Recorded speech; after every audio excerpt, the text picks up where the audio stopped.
بسم اللہ الرحمن الرحیم۔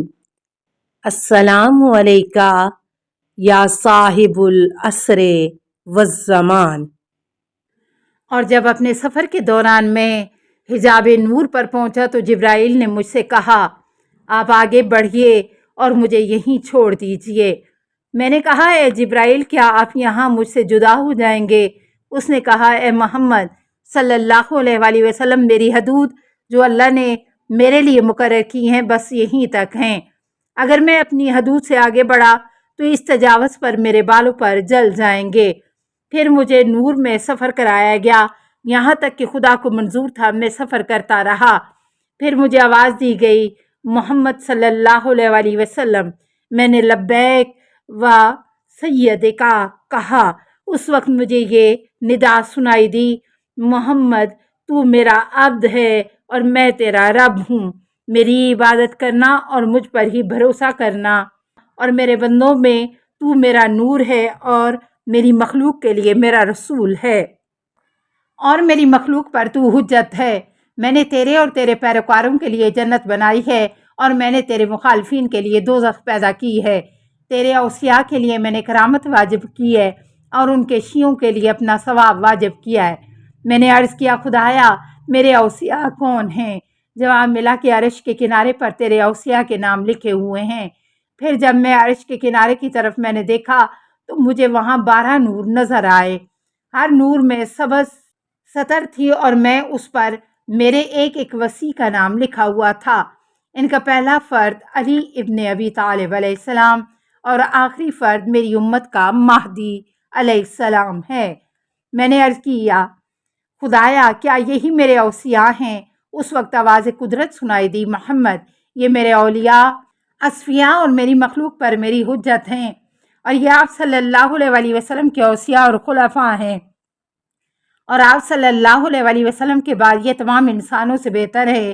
مجھے اپنی عزت و جلالت کی قسم میں اپنے دین کو غلبہ دوں گا، اور ان کے ذریعے سے اپنے کلمے کو بلند کروں گا، اور ان کے آخری فرد کے ذریعے سے زمین کو اپنے دشمنوں سے پاک کروں گا، اور اسے مشارق و مغارب پر حکومت دوں گا۔ میں اس کے لیے ہواؤں کو مسخر کر دوں گا، اور سرکش بادلوں کو اس کے لیے رام کروں گا۔ میں اس کی کامیابی کے اسباب فراہم کروں گا، اور اپنے شکر سے اس کی مدد کروں گا، اور اپنے ملائکہ سے اس کی امداد کروں گا، یہاں تک کہ میری دعوت کو بلندی ملے گی، مخلوق میری توحید پر جمع ہو جائے گی۔ پھر میں اس کی مملکت کو قیام و دوام عطا کروں گا، اور روز قیامت تک اپنے اولیاء میں حکومت و سلطنت کو قائم رکھوں گا۔ یہودی کا سوال، آپ صلی اللہ علیہ وآلہ وسلم افضل ہیں یا موسیٰ بن عمران؟ معمر بن راشد سے روایت ہے کہ حضرت امام جعفر صادق علیہ السلام نے فرمایا، ایک یہودی حضور اکرم صلی اللہ علیہ وآلہ وسلم کے سامنے آ کر کھڑا ہو گیا۔ آپ صلی اللہ علیہ وآلہ وسلم نے فرمایا، اے یہودی تیری کیا حاجت ہے؟ اس یہودی نے کہا کہ آپ صلی اللہ علیہ وآلہ وسلم افضل ہیں یا موسیٰ بن عمران، جبکہ وہ بھی اللہ کا نبی تھا، اس پر تورات نازل ہوئی، عصا کا معجزہ دیا گیا، اور اس کے لیے دریا کو شگافتہ کیا گیا، اور بادل نے اس پر سایہ کیا۔ رسول اکرم صلی اللہ علیہ وآلہ وسلم نے فرمایا، اگر یہ بات اچھی نہیں کہ بندہ اپنی تعریف خود کرے، لیکن میں یہ کہتا ہوں کہ جب آدم سے ترک اولیٰ کا ارتکاب ہوا تو انہوں نے توبہ کے لیے اللہ تعالیٰ سے یہ کلمات کہے، خدایا تجھے محمد و آل محمد کا واسطہ مجھے معافی عطا فرما، تو خدا نے اس کی توبہ قبول فرمائی۔ جب نوح علیہ السلام کی کشتی غرق ہونے کو آئی تو انہوں نے کہا، بار الہ تجھے محمد و آل محمد کا واسطہ مجھے نجات دے، تو اللہ نے اسے نجات دی۔ اور جب ابراہیم کو آتش نمرود میں ڈالا گیا تو انہوں نے کہا، اے اللہ تجھے محمد و آل محمد کا واسطہ مجھے اس آگ سے نجات عطا فرما، تو اللہ نے اس آگ کو گلزار بنا دیا۔ اور جب دربار فرعون میں جادوگروں نے رسیاں پھینکی اور حضرت موسیٰ علیہ السلام نے عصا، وہ رسیاں بھی سانپ بن گئیں، اور عصائے موسیٰ بھی سانپ بن گیا۔ تب حضرت موسیٰ علیہ السلام کے دل میں یہ خوف پیدا ہوا کہ یہ لوگ جادوگری اور نبوت میں فرق محسوس نہیں کر سکیں گے۔ تب حضرت موسیٰ علیہ السلام نے کہا کہ اے خدا تجھے محمد و آل محمد کا واسطہ مجھے خوف سے امان دے، تو اللہ تعالیٰ نے یہ وحی نازل فرمائی۔ لا تخف انکا انت الاعلی، سورہ طٰہٰ آیت 68۔ اے موسیٰ تو نہ گھبرا، بے شک تجھے برتری ہوگی۔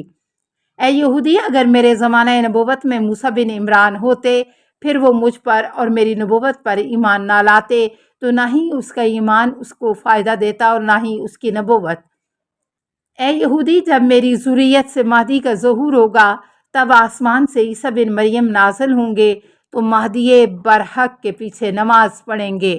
بحار الانوار جلد 16 صفحہ 366 ہے، 72 بہاوالہ جامع الاخبار۔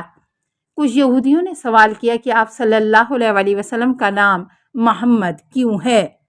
حضرت امام حسن علیہ السلام سے روایت ہے کہ آپ علیہ السلام نے فرمایا، رسول اکرم صلی اللہ علیہ وسلم کی خدمت میں چند یہودی شرف یاب ہوئے اور انہوں نے بہت سے سوال کیے، لیکن ان میں سے ایک سوال یہ بھی تھا کہ آپ صلی اللہ علیہ وسلم کے نام محمد، احمد، ابو القاسم، بشیر، نذیر اور داعی کا کیا سبب ہے؟ نبی اکرم صلی اللہ علیہ وسلم نے فرمایا، میں محمد اس لیے ہوں کہ زمین میں میری تعریف کی جاتی ہے، اور احمد اس لیے ہوں کہ میں نے آسمانوں میں خدا کی سب سے زیادہ حمد کی ہے۔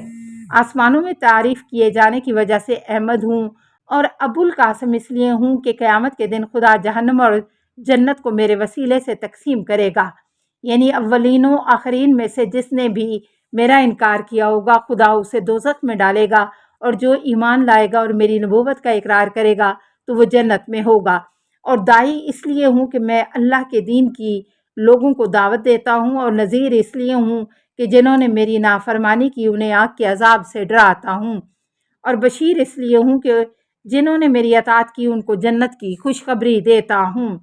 بحار الانوار جلد 16 صفحہ 94 ہے 68 عن المالی و علی الشرائع المانی الاخبار الصدوق۔ یہ پشمینہ آپ صلی اللہ علیہ وسلم کو کس نے پہنایا؟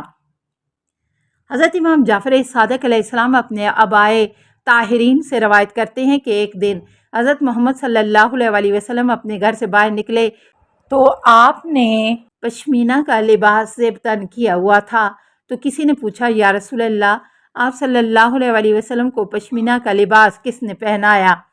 آپ صلی اللہ علیہ وسلم نے فرمایا، یہ پشمینہ مجھے میرے دوست، میرے صفی، میرے خاص الخاص فرد، میرے محب، میرے وسیع، میرے وارث، میرے بھائی، مسلم اول، مخلص الایمان، کائنات کے سخی، میرے بعد سردار اہل جنت کے سربراہ اور اہل عرض کے امام علی ابن ابی طالب نے پہنایا۔